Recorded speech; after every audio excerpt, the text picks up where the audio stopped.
The massive warship Void Crusher drifted through the dark void of space, like a metal mountain floating among the stars. Admiral Zekthal stood on the command bridge watching the tactical displays with satisfaction. His fleet of 50 warships had just finished another successful conquest in the Outer Rim territories. The Cathai Empire had grown stronger with each victory, and Zekthal felt the familiar surge of pride that came with expanding their domain across the galaxy. The Cathai were born warriors. Their gray-scaled skin could deflect most energy weapons, and their forearms made them deadly in close combat. For over 300 years, they had swept across star systems, taking what they wanted and crushing anyone who dared resist. 17 systems now flew the crimson banner of the Cathai Empire, and Zekthal planned to make it 20 before the year ended. His bridge crew worked efficiently around him. Navigation Officer Colmer plotted their next course while Weapons Master Thuven ran diagnostics on their main cannons. The atmosphere hummed with the quiet confidence of a military force that had never known true defeat. They were apex predators in a galaxy full of prey, and they knew it. A sharp beeping sound interrupted Zektal's thoughts. Communications Officer Naltek looked up from his station with curiosity rather than alarm. Unknown contacts were common in this part of space, and usually meant another primitive civilization ready for absorption into the Empire. Admiral, we have a single vessel approaching from Grid 7, Naltek reported. Small craft, unknown configuration, but definitely not one of our ships. Zekthal moved to the main display screen. The approaching vessel appeared tiny compared to their dreadnought. It looked more like an exploration ship than a military vessel, with smooth curved lines and no visible weapon ports. The design was unfamiliar, but that meant nothing. The galaxy held thousands of minor species, and most built similar-looking ships when they first reached the stars. Any response to our standard identification request? Zekthal asked. Yes, Admiral Neltek replied. They identify themselves as the exploration vessel New Horizon from something called Earth Colonial Navy. The commanding officer is listed as Captain. Jake Martinez. Subcommander Veltar stepped forward from his intelligence station. Unlike the other crew members, he looked troubled rather than confident. His clawed hands worked nervously over his datapad as he accessed classified files from the Galactic Council archives. Admiral, I need to show you something important, Veltar said. This species designation appears in our restricted database. Zek turned toward his intelligence officer with mild interest. The restricted database contained information about dangerous civilizations that the Empire preferred to avoid until they were ready for major campaigns.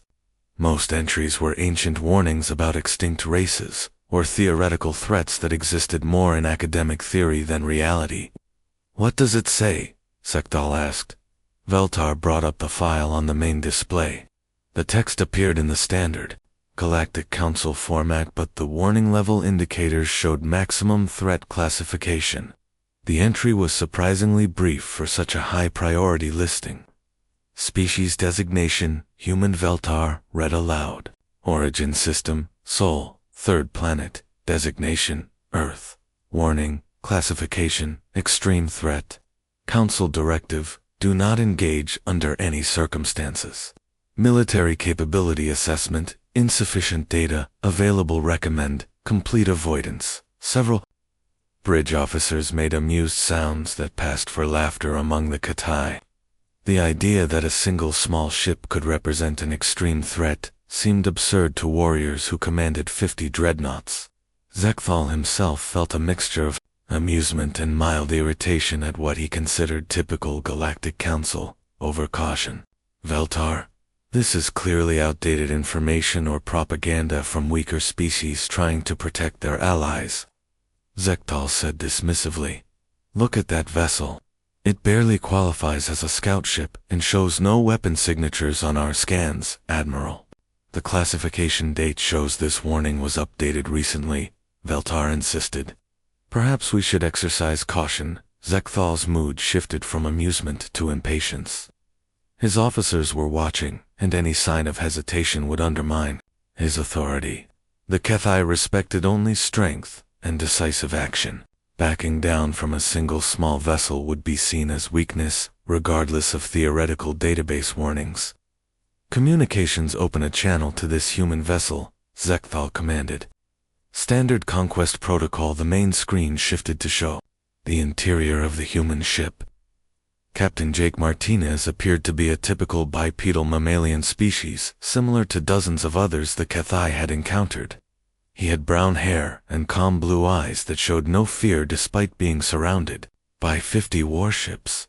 His crew appeared equally relaxed, which Zekthal found either brave or foolish. "This is Admiral Zekthal of the Cathay Imperial Navy," he announced. "You have entered claimed territory of the Cathay Empire. Your vessel and crew are now property of the Empire. Prepare for immediate boarding and surrender." Captain Martinez listened without changing expression. His bridge crew continued working at their stations, as if they had not just been threatened with capture by overwhelming force. When Zekthal finished speaking, Martinez leaned forward slightly and spoke in a calm, steady voice. "This is Captain Jake Martinez of the Earth Colonial Navy," he replied. "You are currently in violation of the Galactic Treaty on Free Navigation, as well as the Sapient Rights Charter and the Rules of Engagement Protocol. I strongly advise you to withdraw your vessels immediately, or we will be forced to defend ourselves." The humans' response caused surprised murmurs throughout the Cathay Bridge. Most species either surrendered immediately or made desperate pleas for mercy when faced with the Imperial fleet. This calm defiance was unusual and somewhat intriguing. Zekthal felt his battle instincts stirring. Here was a species with enough courage to face impossible odds without flinching. That made them either very brave or very stupid. Either way, they would make interesting subjects for study after capture. "Captain Martinez, you appear to misunderstand your situation," Zekthal replied. "You have one small vessel against 50% of ours. Your threats are meaningless." Martinez glanced at something off-screen, then looked back at Zekthal with the same calm expression. "Admiral, I have given you fair warning according to human military protocol.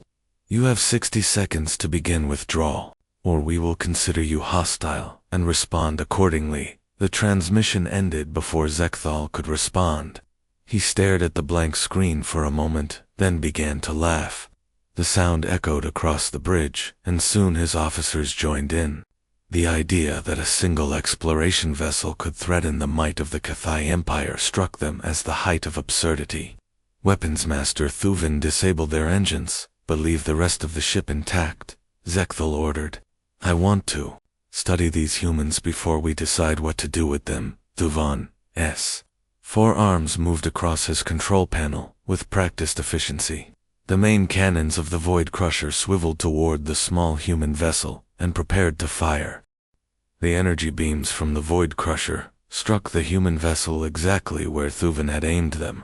The Cathay weapons were designed to disable ship engines without causing hull breaches, and they had worked perfectly on hundreds of other vessels. Thuvin watched his targeting display with satisfaction, expecting to see the human ship drift helplessly in space. Instead, the beams simply vanished against the hull of the New Horizon. The energy readings showed complete absorption, with no damage to the target vessel.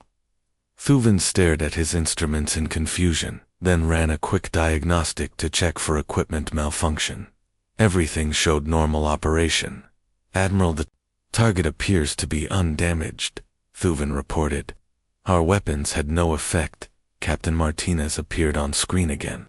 His expression remained calm, but something had changed in his eyes. The peaceful explorer was gone, and in his place stood someone who understood violence very well.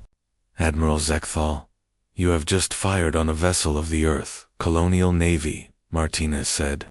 "This constitutes an act of war against humanity. I am now authorized to use any means necessary to defend this ship and her crew." Zekthal felt the first stirring of unease.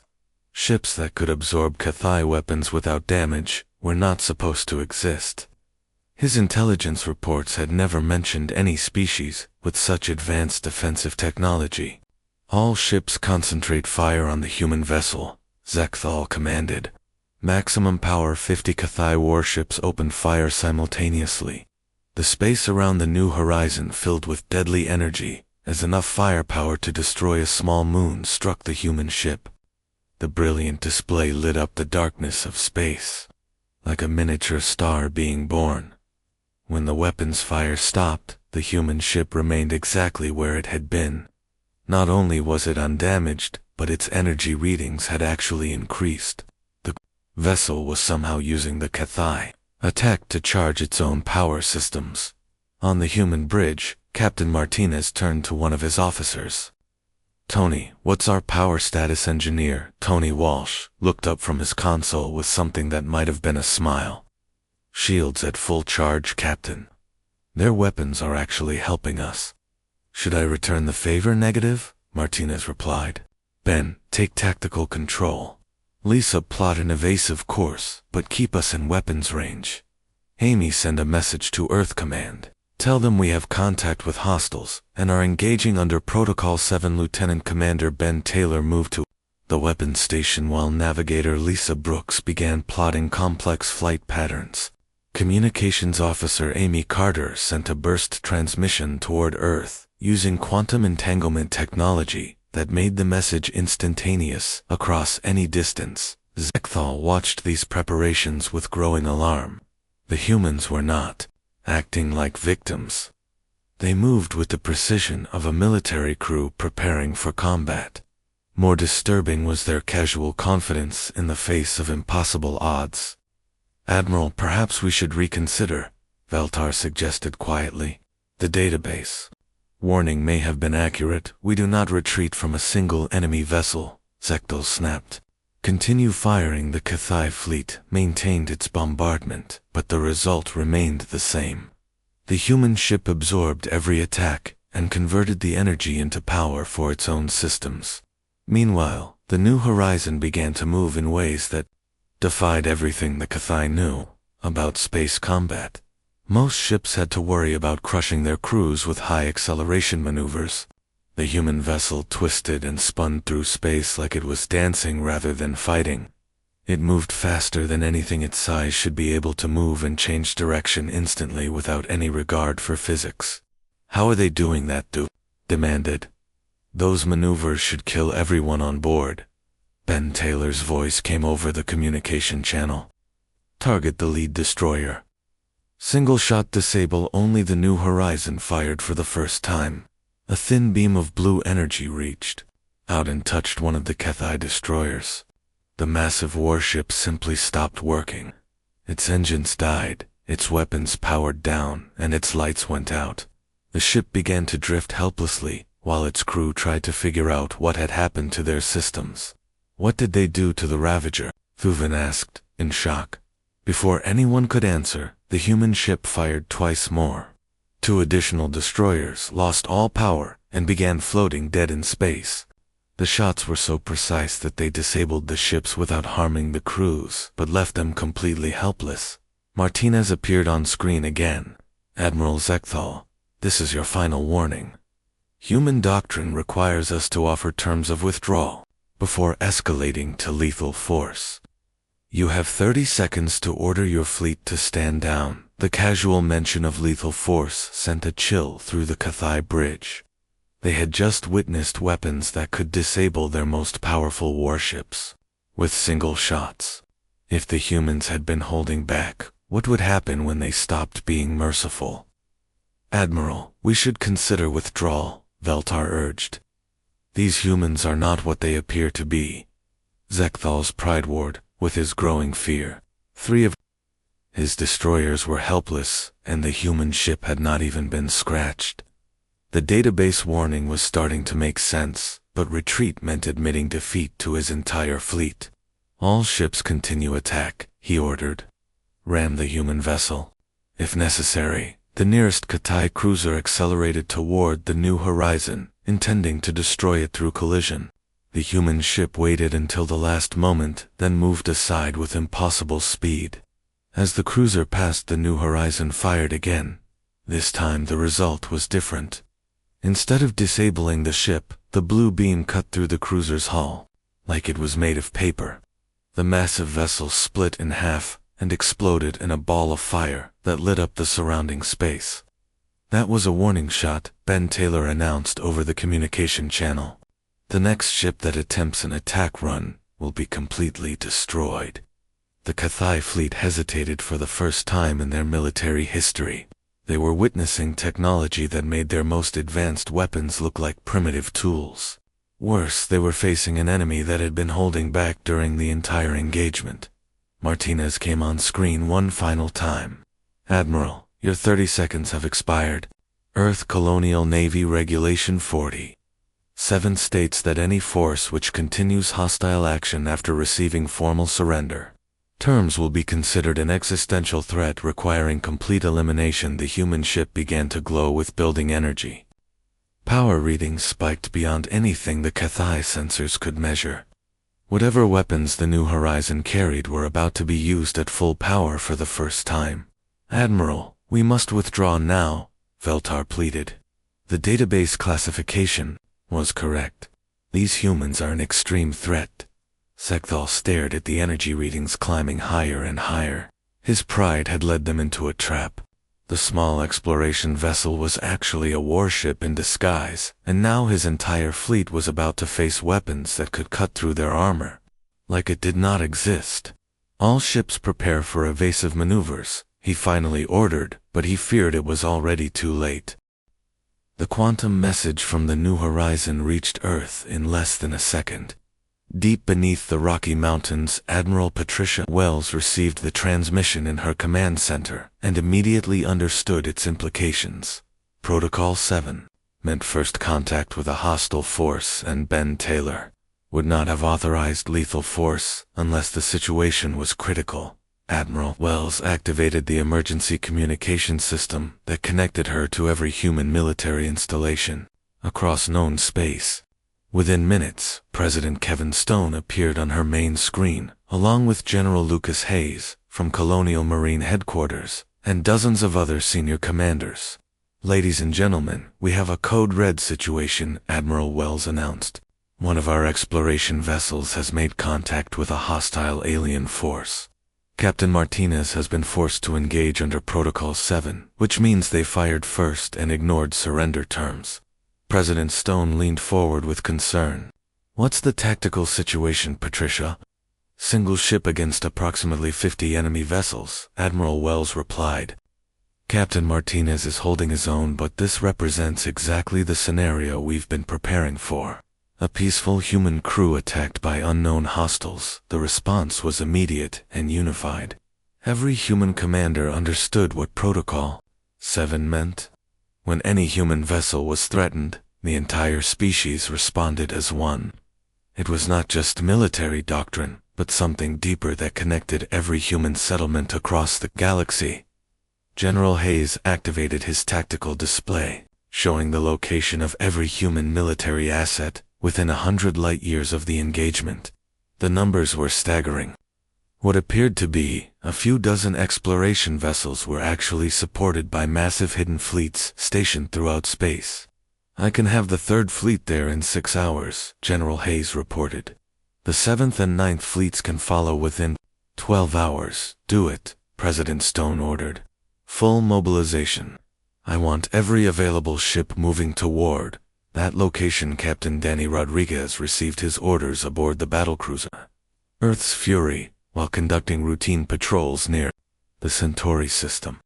His ship was one of 50 vessels in the 3rd Fleet, and all of them began moving toward the engagement zone at maximum speed. Major Susan Clark ran tactical analysis from her station aboard Earth's Fury. The preliminary reports from the New Horizon indicated they were facing a typical aggressive species with conventional weapons technology. However, the fact that they had attacked a human civilian vessel meant this would not be a diplomatic solution. "Danny, what's our estimated arrival time?" Admiral Wells asked over the communication channel. 5 hours and 40 minutes, Admiral Captain Rodriguez replied.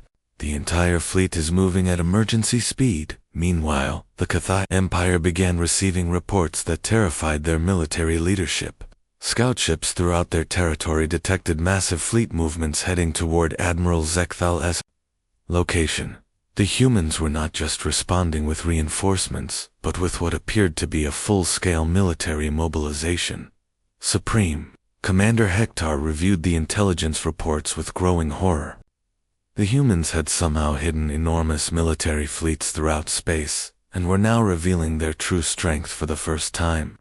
What the Cathay had assumed was a minor species with limited spacefaring capability was actually a major galactic power. "How many ships are we tracking?" Hector demanded from his intelligence officers. "Over 300 confirmed contacts, Supreme Commander," came the reply. "Additional vessels are still being detected as they decloak or leave hidden bases." Hector realized the Cathay Empire had stumbled into something far beyond their ability to handle. The humans had been deliberately hiding their military strength, and now that facade was being dropped. Every report indicated the same pattern. Human vessels emerging from asteroid bases hidden, shipyards and cloaked positions throughout space.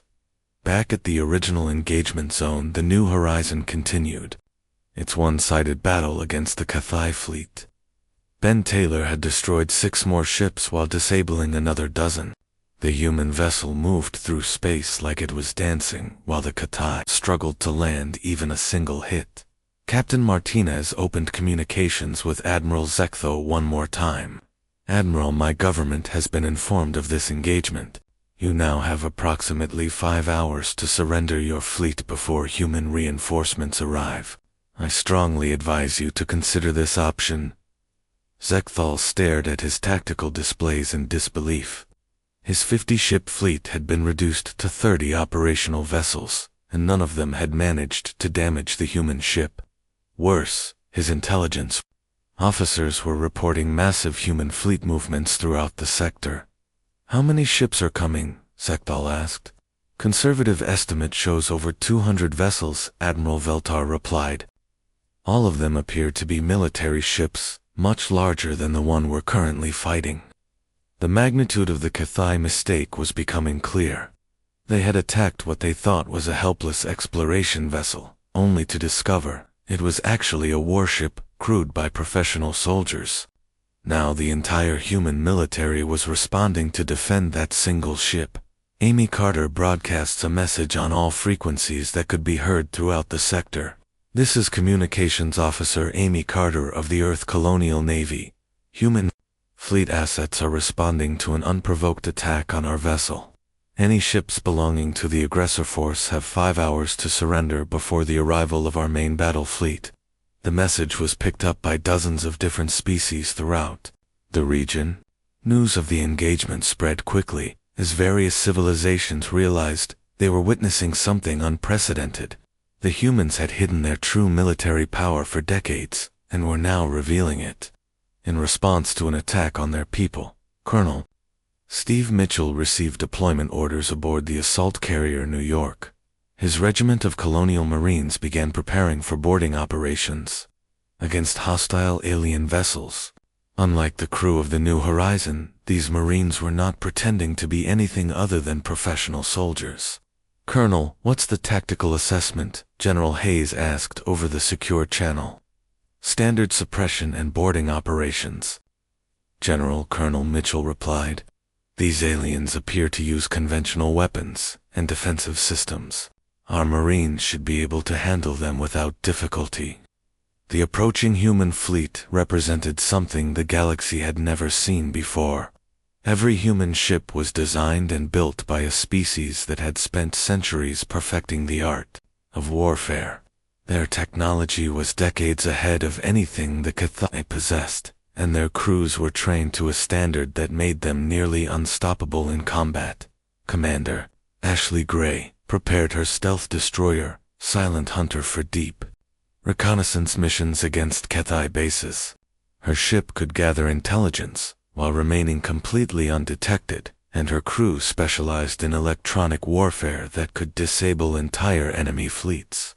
"Ashley, I want complete intelligence on their military capabilities," Admiral Wells ordered. Find their bases, their supply lines, and their command structure. When our main fleet arrives, I want to know exactly what we're dealing with." The Cathai Empire was about to learn why the galactic warning existed. Humans did not just fight with superior technology, but with a level of coordination and strategic thinking that turned warfare into a precise science. They were about to face an enemy that treated military conflict like other species, treated engineering projects. Supreme Commander Hector made the decision to recall all Cathai fleets to defend their home territories, but it was already too late. The humans were moving faster than anyone had thought possible, and their intelligence-gathering capabilities meant they already knew the location of every major Cathai installation. Admiral Zekthal watched his tactical display as more of his ships fell to the seemingly unstoppable human vessel. In 5 hours he would face a human fleet that outnumbered his forces 10-1 and possessed technology that made his weapons useless. The warning in the database had been completely accurate, and he had ignored it because of his pride. The human fleet arrived exactly when Captain Martinez had predicted. Admiral Zekthal watched in growing horror as over 300 human warships dropped out of hyperspace in perfect formation. Each vessel was larger than his flagship, and their energy signatures indicated weapon systems beyond anything in Cathai technology. Captain Rodriguez led the Third Fleet in a standard battle formation that demonstrated human military precision. Every ship knew its exact position and role in the coming engagement. The humans moved like parts of a single organism, rather than individual vessels operating independently. "Admiral Zekthal, this is Captain Rodriguez of the Earth's Colonial Navy." Third Fleet came the communication from the lead human battlecruiser.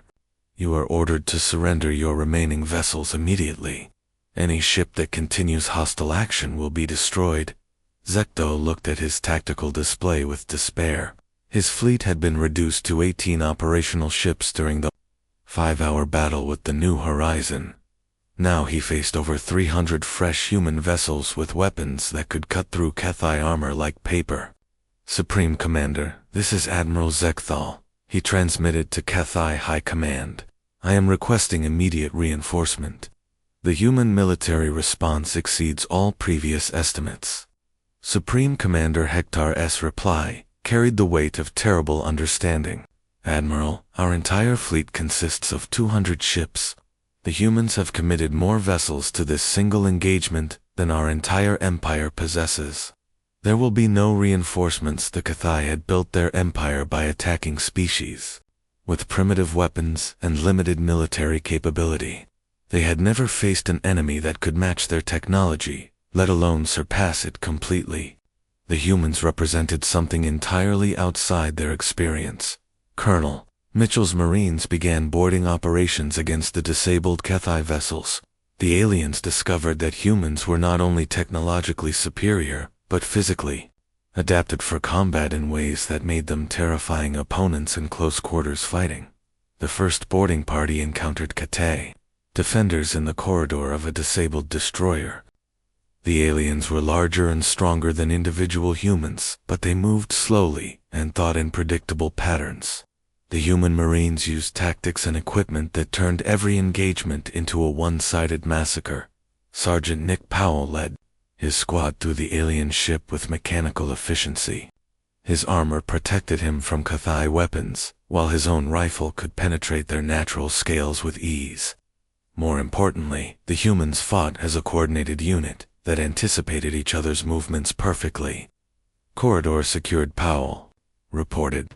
Moving to the next section, the Cathai defenders had never faced enemies who used suppression fire coordinated movement and tactical flexibility with such deadly effectiveness. Human Marines advanced through their ships like a force of nature that could not be stopped or reasoned with. Meanwhile, Commander Gray's stealth destroyer had infiltrated Cathai space and was gathering intelligence on their military installations. What she found confirmed human suspicions about the aliens' true capabilities. The Cathai Empire was built on aggression rather than genuine military strength. "Admiral Wells, this is Commander Gray," she reported over the quantum communication link. The Katai have 17 major bases and approximately 150 additional warships. Their technology is primitive compared to our baseline. Systems Admiral Wells reviewed the intelligence reports with satisfaction. The humans had revealed their military strength in response to an unprovoked attack, but the aliens posed no real threat to human civilization. This would be a demonstration rather than a genuine war. Begin Phase 2 operations, Admiral Wells ordered. I want every Kathai military installation disabled within 72 hours. The human fleet split into smaller task forces that moved toward Kathai territory with devastating precision.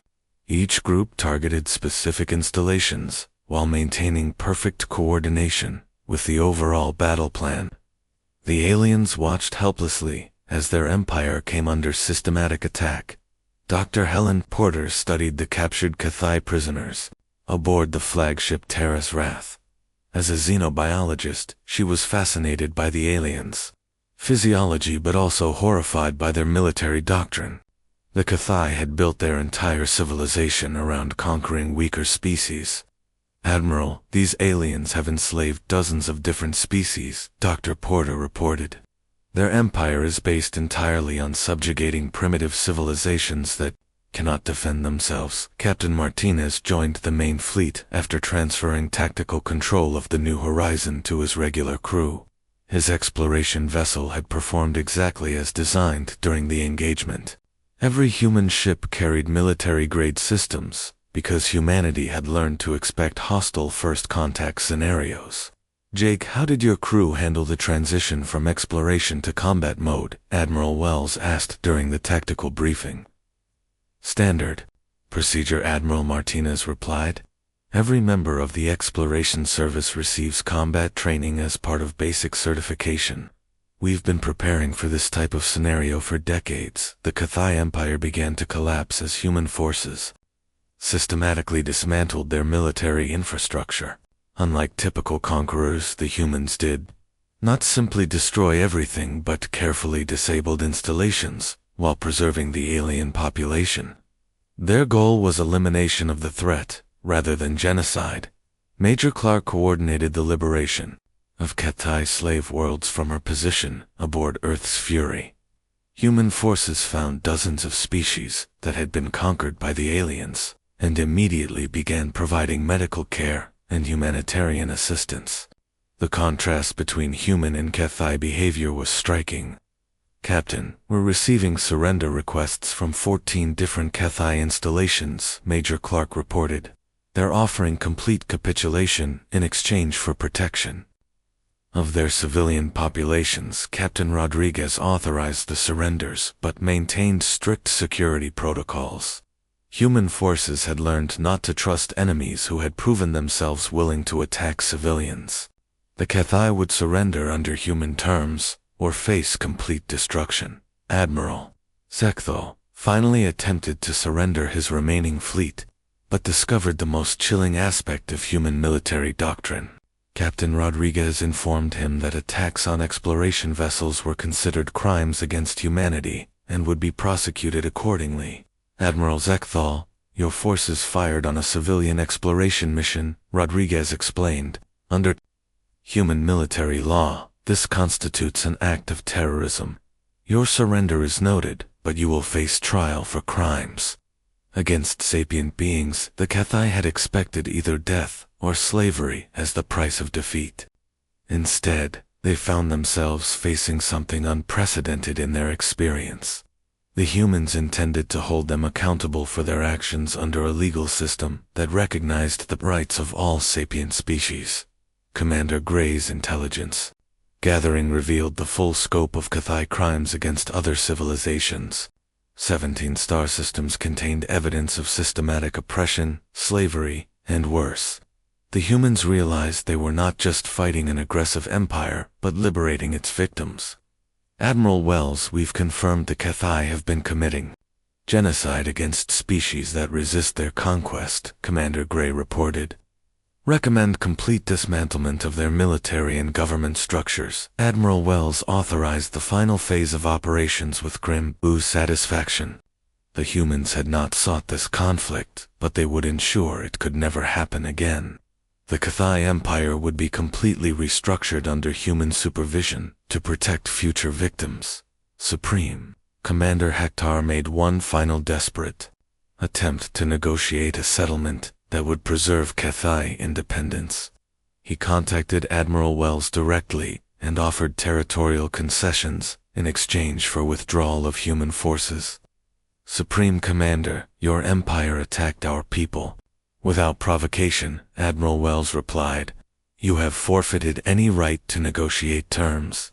The Cathai military will be completely disbanded and your government will be restructured under human oversight." The aliens were discovering that humans did not fight for territory or resources, but to eliminate threats to innocent populations. Once committed to military action, they would not stop until the enemy was completely neutralized as a future danger. 6 months later, the Cathai Empire no longer existed. The systematic dismantlement of their military had proceeded exactly as Admiral Wells had planned.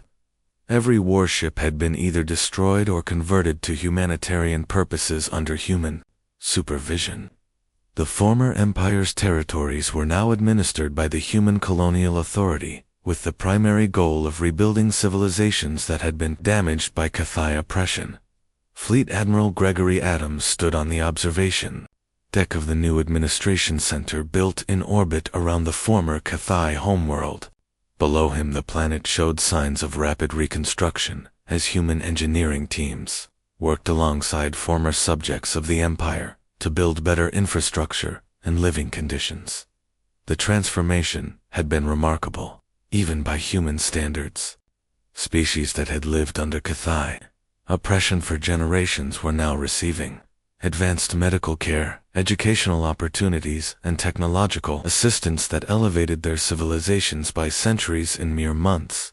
The humans demonstrated the same efficiency in peace that they had shown in war.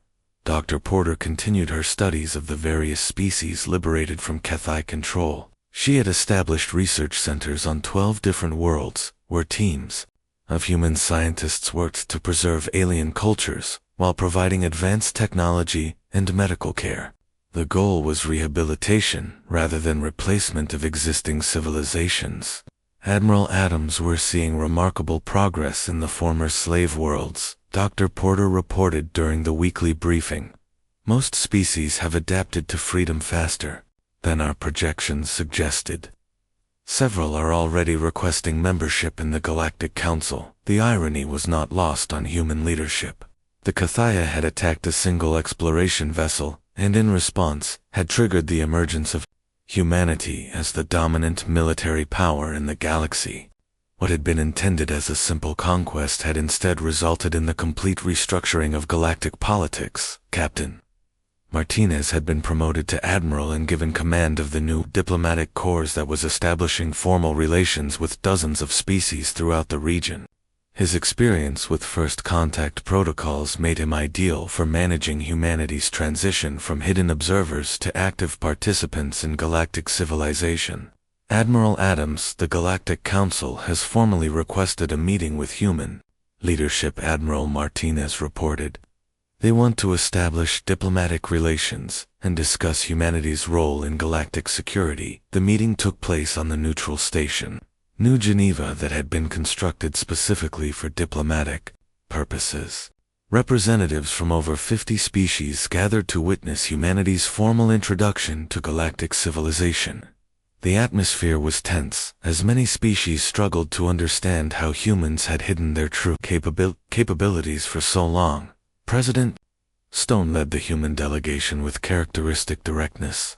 His opening statement established the principles that would guide human participation in galactic affairs for generations to come. Fellow sapiens, humanity has maintained isolation, not from hostility, but from respect for the sovereignty of other civilizations, President Stone announced. We have revealed our capabilities only in response to unprovoked aggression against our people. Moving forward, we seek peaceful cooperation with all species, while maintaining our commitment to defend innocent populations from oppression. The Galactic Council's response was swift and unanimous. Humanity was granted full membership with special status as a peacekeeping force. The database entry for humans was updated from Do Not Engage to Primary Enforcement Species, reflecting their new role as protectors of galactic stability. Admiral Zekthal had survived the war, but faced trial for crimes against sapient beings. The human legal system proved to be as thorough and implacable as their military forces. He was found guilty of multiple violations of galactic law and sentenced to life imprisonment with the requirement that he serve as an educator about the consequences of aggressive expansionism. The former admiral found himself in the unexpected position of traveling throughout the galaxy as a living example of what happened to species that attacked human civilians. His testimony became required viewing for military academies across dozens of civilizations. I ignored the warning because I believed our military superiority made us invincible, Zekthal would tell his audiences. I learned too late that humans had been deliberately hiding their strength. They are not conquerors, but protectors, and once you threaten their people, they will not stop until you are no longer capable of threatening anyone. The transformed HFY territories became showcases of human administrative capability. Former slave worlds developed their own governments under human guidance, while the HFY themselves were relocated to reservation worlds, where they could live peacefully under strict supervision. Their warrior culture was gradually replaced with education and rehabilitation programs. Commander Gray established the new intelligence service that monitored potential threats throughout the galaxy. Her network of stealth ships and hidden monitoring stations ensured that humanity would never again be surprised by hostile species. The galaxy was now under constant observation by systems that could detect aggressive military buildups before they became dangerous. The economic transformation of the former HFY territories proved as dramatic as the military conquest had been. Human corporations provided advanced manufacturing technology and educational resources that elevated entire civilizations within a single generation. Trade networks established under human protection created prosperity that spread throughout the region. Colonel Mitchell transitioned from military operations to peacekeeping duties as commander of the new Galactic Protection Force. His Marines became the enforcement arm of a security system that prevented aggressive species from threatening weaker civilizations. The mere presence of human forces was usually enough to discourage potential aggressors. Admiral Adams were receiving cooperation requests from 17 different sectors, Colonel Mitchell reported. Various species want human protection forces stationed in their territories as deterrents against hostile neighbors. The transformation was complete when the Galactic Council officially designated humanity as the primary peacekeeping species, responsible for preventing aggressive expansionism. The role came with both authority and responsibility that human leadership accepted with characteristic seriousness. The final irony came when former HFY officers began requesting permission to serve in human peacekeeping forces. Their knowledge of aggressive military thinking made them valuable assets in preventing future conflicts. Under human supervision, they became some of the most effective advocates for peaceful resolution of disputes. Captain Rodriguez established the new Academy for Galactic Security, where officers from dozens of species learned human military doctrine and peacekeeping techniques. The curriculum emphasized protection of civilian populations and de-escalation of conflicts whenever possible. The key to maintaining galactic peace is overwhelming deterrence combined with genuine commitment to protecting innocent populations, Rodriguez would tell his students. Species that understand both aspects of human capability rarely choose. To test our resolve, the galaxy had learned that humans were not conquerors, but something far more dangerous to aggressive species. They were protectors who would travel any distance and commit any resources necessary to defend civilian populations from oppression. The original warning had been updated with a simple but comprehensive explanation. Species designation, human, the new database entry read. Military capability assessment, overwhelming technological and tactical superiority. Threat Level 2 Aggressive Species Maximum. Threat Level 2 Peaceful Civilizations, 0. Recommendation Complete Cooperation, strongly advised. Note: humans respond to threats against civilians with total commitment to elimination of threat source. Admiral Zekthal completed his educational tour of the galaxy and retired to a small colony world where former Cathai officers lived under human protection. His final report to the Galactic Council became required reading for military leaders throughout known space. "We believed the warning was propaganda designed to protect a weak species," he wrote. "In reality, it was an attempt to prevent exactly what happened to us. Humans do not seek conflict, but once committed to military action, they are unstoppable. The warning was not meant to protect humans from us, but to protect us from them." The transformation of galactic civilization was complete within a decade. Species that had lived in fear of aggressive neighbors now developed under human protection. Trade flourished, educational exchanges became common, and technological advancement accelerated as peaceful cooperation replaced military competition. President Stone addressed the Galactic Assembly on the 10th anniversary of first contact with a speech that summarized humanity's role in the new galactic order. "We did not seek to become protectors of galactic civilization, but we accept the responsibility that comes with our capabilities," he declared. "Any species that threatens civilian populations will face the combined might of the human military until that threat is permanently eliminated. Any species that seeks peaceful development will find humanity to be their strongest ally and supporter." The warning that had once read, "Do not engage the humans," was eventually replaced with a simpler message that reflected the new reality of galactic politics. Contact with humans recommended for all peaceful species. Military aggression against human-protected populations will result in immediate and total military response. Compliance with human peacekeeping directives is mandatory for all species engaging in interstellar conflict. The Cathai Empire had been destroyed, not by conquest, but by transformation. Their former territories became the most prosperous and peaceful region of the galaxy under human administration. The species that had once lived in terror of Cathai raids now celebrated the anniversary of their liberation as a galactic holiday. Admiral Zekthal spent his final years writing detailed accounts of human military capability for future generations. His work became the definitive guide to understanding why aggressive expansion in a galaxy protected by humans was not just inadvisable, but impossible. "They gave us every opportunity to withdraw," he concluded in his final memoir. "The warning existed for our protection, not theirs. I chose pride over wisdom and doomed my entire civilization to irrelevance. Future generations must learn from our mistake and understand that humans are not enemies to be conquered, but protectors to be respected."